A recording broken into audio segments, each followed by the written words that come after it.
Mr. Secretary, you have a resolution at hand. Yes, sir. Introduction of Senate Resolutions 173 by Senator Alario.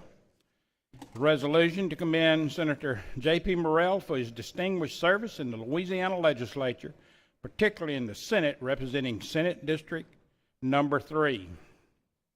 Whereas Senator Jean-Paul J.P. Morrell was born and raised in the 7th Ward in New Orleans, Louisiana, the third of 4 boys born to Arthur and Cynthia Morrell, an attorney and public school principal respectively. And during his formative years, his parents impressed upon him the importance of education, advocacy, the public service through various appointed and elected positions in which they served, with Arthur Morrell representing District Number 97 in the House of Representatives. Whereas J.P. and his wife, Catherine, have 3 children, Jude, PR, and Alexander, whereas he received his Bachelor of Political Science from Spring Hill College in Mobile, Alabama, and his Juris Doctorate from Tulane University Law School in New Orleans, and whereas Senator Morrell, as an attorney, specializes in insurance, health care, and regulatory and compliance law, as well as environmental, land use, and zoning advocacy, whereas he served as a member of the Orleans Parish Office of Indigent Public Defender Program for a magistrate court, providing legal services for clients who could not afford an attorney for misdemeanor offenses, and whereas J.P., as a public service, elected to the Louisiana House of Representatives in 2006 to fill an unexpired term of his father, and during the aftermath of Hurricane Katrina, was heavily involved in recovery efforts,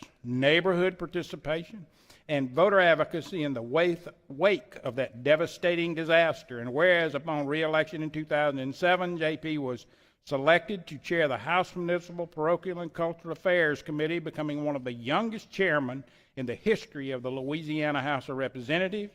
While a member of the House, he also served on the committees of Appropriations, Committee on Civil Law and Procedure, and House Committee on Education. Whereas upon being elected to the Louisiana State Senate in 2008 in a special election for District Number 3, he was immediately named to the chairmanship of the Senate and Local Municipal Affairs Committee. After his re-election in 2011, J.P. served as the chairman of Senate Judiciary B Committee, and after being re-elected in 2015, he is currently serving as chair of the Senate Revenue and Fiscal Affairs Committee, which sets tax policies for the state of Louisiana. And whereas the Senator has also served as Senate Committee on Insurance, Senate Committee on Environmental Quality, Senate Committee on Retirement, Senate Committee on Education, Senate Committee on Natural Resources, Senate Committee on Senate and Government Affairs, Senate Committee on Labor and Industrial Relations, Senate Select Committee on Oversight of Deepwater Horizon Claims, Senate Select Committee on Disaster Recovery, Joint Legislative Committee on the Budget, Joint Legislative Committee on Capital Outlay, and the State Budget Commission. And whereas, because J.P. is a proven, capable leader who builds bipartisan coalitions to pass complex and controversial legislation, he has been very instrumental in successfully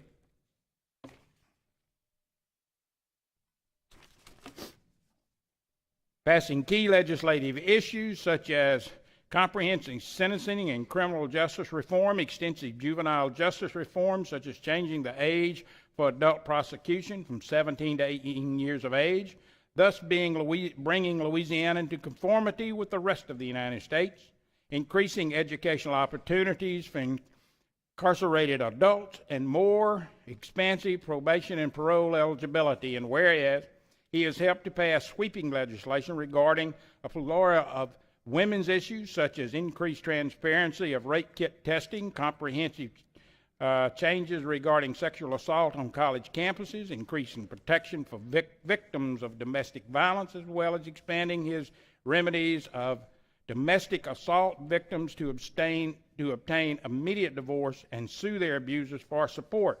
Whereas J.P. is considered a champion regarding reproductive rights and has authored bills regarding equal pay for women, and whereas he has authored extensive ethics and governmental reform legislation which was enacted, such as suitability reconstruction of New Orleans Sewer and Water Board for the first time in over 100 years, and as well as banning companies involved in bribery schemes from continuing to contract with municipal, parish, or state entities.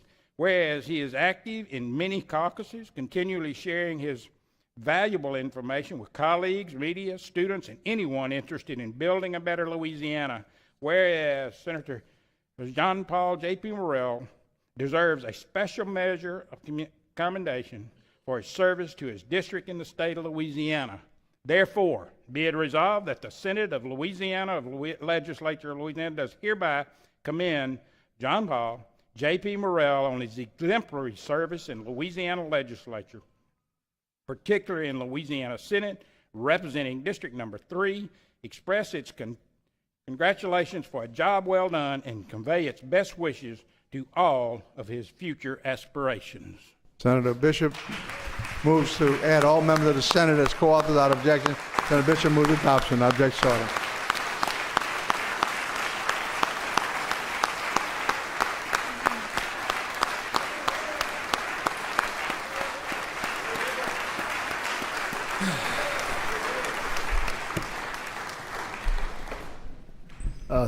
Thank you very much for being here today. Thank you, Mr. President. Thank you, Glenn, for that wonderful resolution. I want to start today by thanking my grandmother, Olga, for being here today. I know she gets tired of going to all these political speeches. At this point, I think I'm the third politician in the family, and it's really special for her to be here today. For those of you who don't know, I have a shellfish allergy. I've had my whole life. And my grandmother always took my gumbo out the pot before she put the seafood in, and that's love. So thank you for being here, Grandma.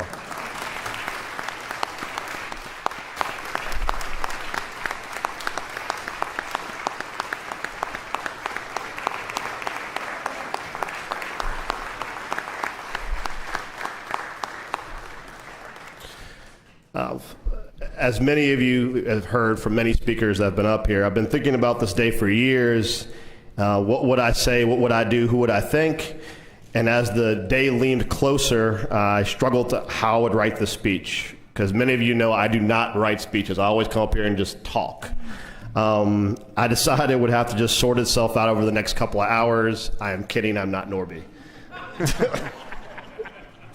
I'd like to begin with a couple of rapid fire thank yous. I'd like to thank my original campaign finance staff in 2006 when I was a public defender, wet behind the ears, didn't know what I was doing, and that was Walt Leger, Jody Montalero, and Darrell Berger Jr.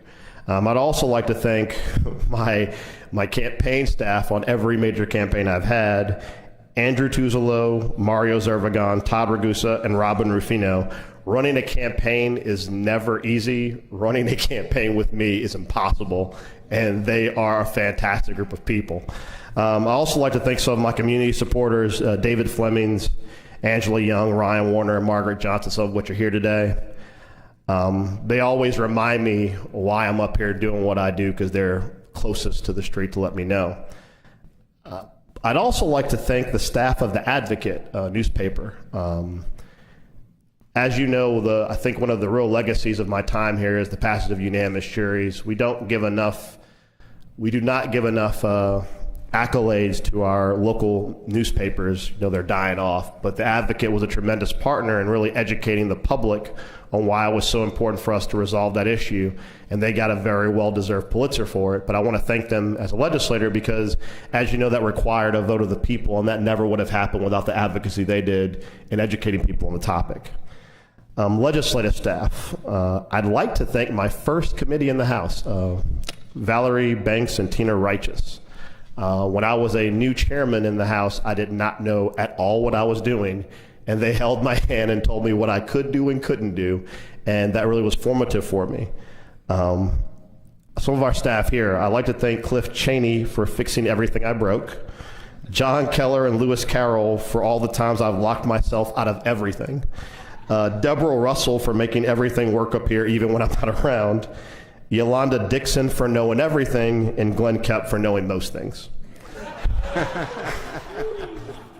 I'd like to thank my Senate staff over the years, Celeste Ellis, Betty Boudreau, Dawn Watson, Martha Hess, and Bobby Hunter. I've got a couple of not so quick thank yous. They're a little less rapid fire. I'd like to thank Ira Middleberg, who has been really my mentor in the practice of law.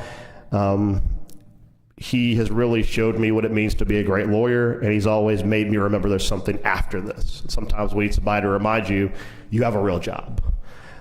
I'd like to thank Helena Moreno, who's here today. You know, she served both of us in the House of Representatives. She is now a council member. She's one of my oldest and dearest friends, a friendship that was cemented over years, serving together in the trenches, passing progressive legislation, often through compromise, to improve the lives of women and children in the state. Thank you for your unwavering support. I would like to thank Walt Leger, who I know has his own speech today. Our friendship predates this time in the legislature. We went to law school together and worked on the drama-filled labor of love that was Desire NOLA. We entered the legislature together, and we're leaving the legislature together. Few will know how many battles we fought for the people of Louisiana, but many of those skirmishes were fought behind closed doors. We have always been in the room where it happens, and we definitely need a break. I would like to thank Frank Donzi. I don't know how many of you knew Frank Donzi. He was a local reporter for the Times-Picayune. He was the first reporter I ever dealt with as a politician. His coverage was always fair, and by fair I meant he always pointed out my mistakes with the same deft hand that he noted my occasional accomplishments. More importantly, when I messed up, he always took the time after the interview to check on me and my family. He saw politicians as people, not as memes or caricatures, and he always told me at the end of those calls, the ones where I messed up, JP, I know you, you're better than this. And I really miss him. He passed last year. I'd like to thank Kathy Wells. Kathy was one of my original staffers in the Senate when I came to the Senate, and despite the fact she's no longer on my staff, we remain attached at the hip. She's grown to be an important part of my extended family, and we appreciate everything you've done for us. I'd like to thank Shannon Simpson. It's been a pleasure working with you and getting to know your family, especially Chelsea. You make our committee function despite the fact our membership, myself included, are all over the place. Thank you. Lenore Heavey. Lenore, you are the most important free agent pickup going into this term, and I don't know what we would have done over the last 200 sessions if you weren't distilling complex issues into lay speak. I still only understand 1/3 of what you say. Thank you for your patience. James Benton. James, we've worked together for years on multiple committees. I appreciate the detailed work and analysis on issues on everything we've worked on. Equally important, you've balanced your exemplary work with ongoing service to our country. You've been a stellar staffer and a good friend, and he always points out what video game tournaments are going to be in the area for me to take my kids to. So I really appreciate that, James. Crystal Hendon. If you know me, then you know Crystal. She's been one of my closest friends since the days she was my dad's legislative aide. We've been working together for almost 20 years. Our families have grown up together, and she is, for all practical purposes, more of a sister than an assistant. Honestly, there have been days where my mother and father have seriously considered just trading one of us in for her. Seriously, though, she is the most capable aide a legislature can ask for, and I've been truly blessed that she has continued to put up with me this long. Thank you, Crystal, for being you. John Alario, thank you for your leadership and mentorship. My dad's only advice on entering the Senate was, listen to Alario. He'll always steer you right. I truly do not understand that advice until I got here, but the words cannot express what you mean to this Senate and to the state. It's been a pleasure to be on your leadership team trying to keep the state sane. Like Norby, I'm the child of a legislator. My father, Arthur, was a representative for 24 years. He was elected when I was 5, and I grew up in this place. It was a wonderful and surreal experience, being able to have the opportunity to see him work and be part of the process. Sometimes, though, kids become a bit too much of the process. I'm gonna give you all one of these stories that Norby and I love to tell. Case in point, when I was about 10 years old, Jude, stand up. This a visual representation of how old I was when this happened. And my younger brother, Nicholas, was 8 years old. Fiona, stand up. That's about how old he was.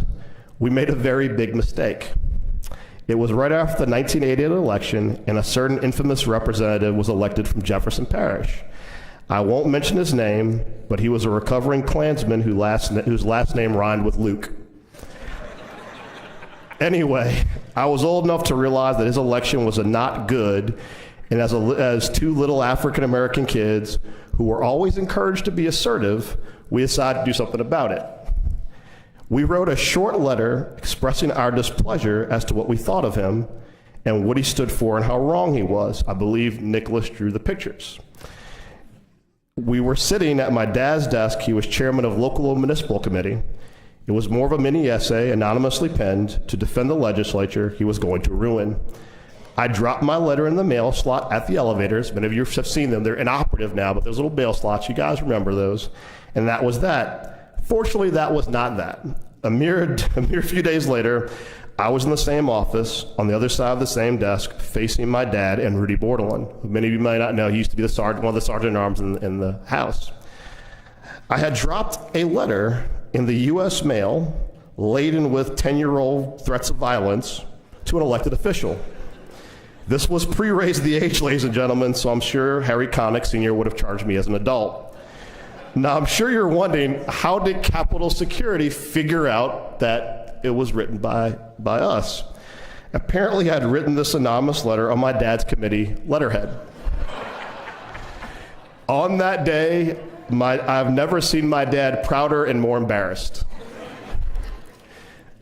Then again, I was equally proud and embarrassed when Nick and I was in college, Nick was in high school, my dad was named High Times Man of the Year for fighting the legislative drug test bill to the U.S. Supreme Court. For many of you served with him, you may remember that. All of you voted to allow yourselves to be drug tested. My dad was the one no vote. My dad's never done dope. He fought it on principle with the ACLU and others, but for Nick in high school and me in college, it was a very awkward time. Now, these stories are funny, but sometimes it's not always funny. My brothers and my mom don't talk about it much, but being related to a legislator isn't always fun and games. My dad always stood for what he believed in, the politics of it be damned. He was one of a handful of votes against constitutional gay marriage ban. He was one of a handful of consistent votes for reproductive freedom. And like I said, he was the lone vote against drug testing elected officials. This was during a time when people could look up your phone number in the phone book. The calls we would get, the curse-ridden, threatening calls, were a lot for a teenager and kids to really process. Our parents, mom and dad, never sugarcoated it. It was part of what it meant to serve, to bear the brunt of this type of abuse in pursuit of doing what's right.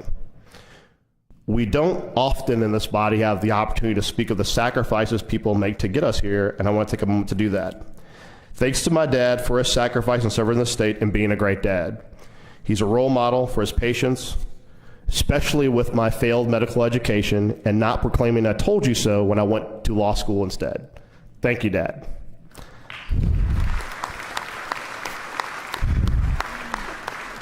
Thanks to my mom for her service and for, probably most importantly, the sacrifice of sending me to a very expensive school, the greatest school, Metairie Park Country Day. I'm sorry, Conrad, Newman never. Even though I did not want to attend that school, she sent me there, and it's a huge part of my formation as a person. Thanks to my brothers for their sacrifice. My oldest brother, Todd, for preventing my other older brother, Matthew, from murdering me during our childhood due to my obnoxious tendencies. And my younger brother, Nick, for enduring being a younger brother. Oh, Nick and Todd are also both New Orleans police officers, so their jobs are a wee bit more important than mine. Thanks, guys.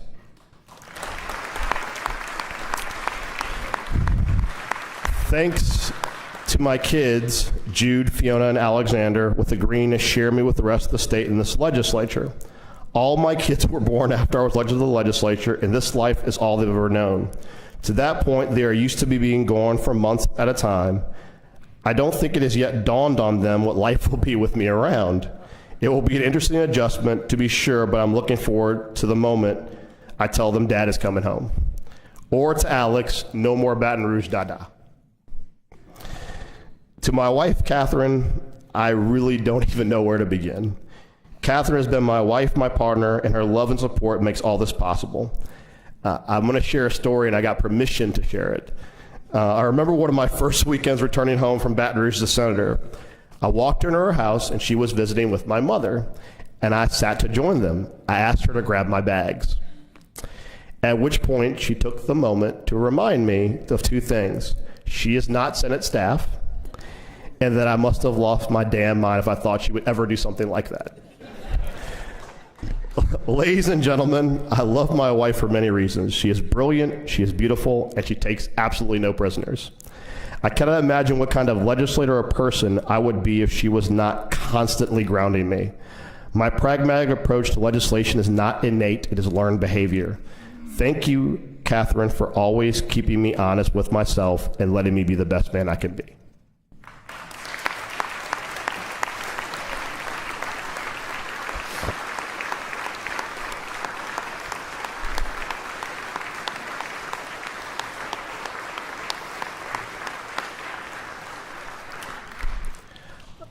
I'm conflicted as I leave this body, as I often feel like I have so much left to do and not enough time. I worry that a new generation may not be up to the task of guiding the state through reapportionment, conflict, in this complicated process. As my wife reminded me a mere few days ago, I did not walk into this place at 27 knowing everything, and I should give new people the benefit of the doubt. I promise to sincerely try, but patience is not one of my virtues. I will part with a few words that have guided me in these last couple of days, and I leave this institution in your stewardship.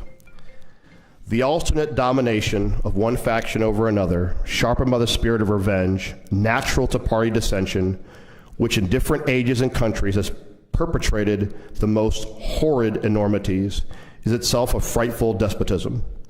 This leads at length to a more formal and permanent despotism. The disorder and miseries which result gradually incline the minds of men to seek security and repose in the absolute power of an individual, and sooner or later the chief of some prevailing faction, more able or more fortunate than his competitors, turns his disposition to the purposes of his own elevation on the ruins of public liberty. Without looking forward to an extremity of this kind, which nevertheless ought not to be entirely out of sight, the common and continual mischiefs of the spirit of party are enough to make the interest and duty of wise people to discourage and restrain it. That is from the farewell address of George Washington, and he pretty much predicted the state of this country in Louisiana over 200 years ago. I've served in the House and in the Senate. The downfall of the state and this country is rooted in the prevalence and growth of the partisan divide. I was a member of a House with a Republican speaker with Democratic leadership. Over a few short years, bipartisanship has gone from the norm to an aberration. The House is no longer a bipartisan institution. This has led to dysfunction, conflict, and strife. As I leave you in this Senate, I hear the rallying cry across the state in partisan circles against moderation and compromise. The fervent desire to only elect people furthest to the left or right in order to control this body. Do not fall victim to these efforts. The Senate is the voice of reason for the state. It is the last bulwark that continues to keep the state functioning and protecting the people of the state from a legislature that focuses on partisan points in some massive game. So goes this body, so goes the state. Call me biased, but I will still be living in Louisiana. In closing, my time is up. I've enjoyed my time in service. We'll visit again in the by and by. Until then, move on with purpose. This is how you say goodbye. Thank you.